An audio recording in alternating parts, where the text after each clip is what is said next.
With Mike Johnson and our hockey insider Darren Dreger. So it's Keith going to the Oilers. Dregs, how did this deal come together?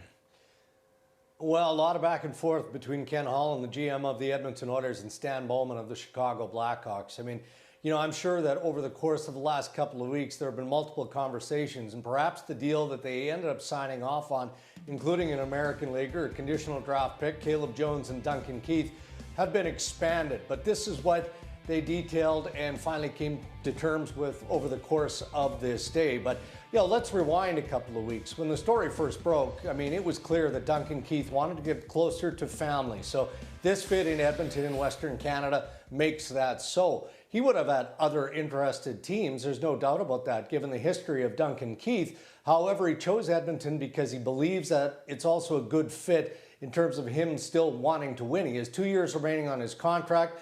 I'm sure that Ken Holland tried to get Stan Bowman and the Hawks to retain some of Duncan Keith's remaining salary, but that hasn't been the case. So an interesting transaction that the Oilers are thrilled with because they get a future Hall of Famer, but some of the media and the fan base who cover the Oilers and watch this team closely aren't quite as thrilled. All right, Mike, it's a big name going to the Oilers, but how do you see the fit in Edmonton?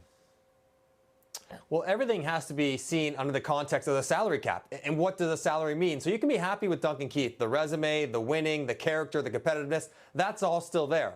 But for $5.6 million with no salary retained by Chicago, is he a $5.6 million defender anymore? He is not. He hasn't been for a couple of years.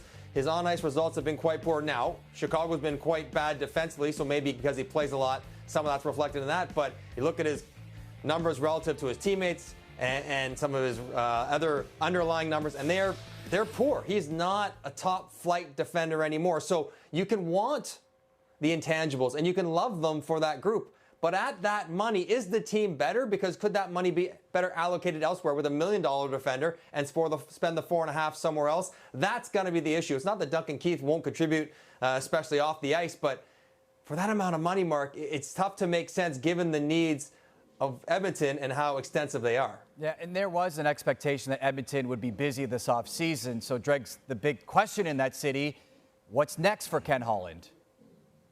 Well, I mean, it's hard to pinpoint one thing, Mark, because again, with the cap space that the Oilers have and the money that Ken Holland can invest into this roster, we know that he's going to want to add some help up front to augment what they've got in Connor McDavid and Leon Draisaitl and the powerful pieces as forwards with the Edmonton Oilers. But the priority moving forward has to be in goal. There's ongoing negotiations with Mike Smith. No clear indication as to how that's going right now, but Ken Holland at the end of the season address made it clear that he has interest in bringing Mike Smith back, so they'll continue to talk there. The big question swirls around Mikko Koskinen and what to do with him. There's been some speculation of a buyout, but I believe that a more likely target is James Neal. So then again, what are you doing with Mikko Koskinen? The Oilers have made it clear they want to improve in that area, so they either find a fit via trade for Mikko Koskinen or they look at some other potential that might come their way. But definitely goaltending will be high priority for Ken Holland in the week.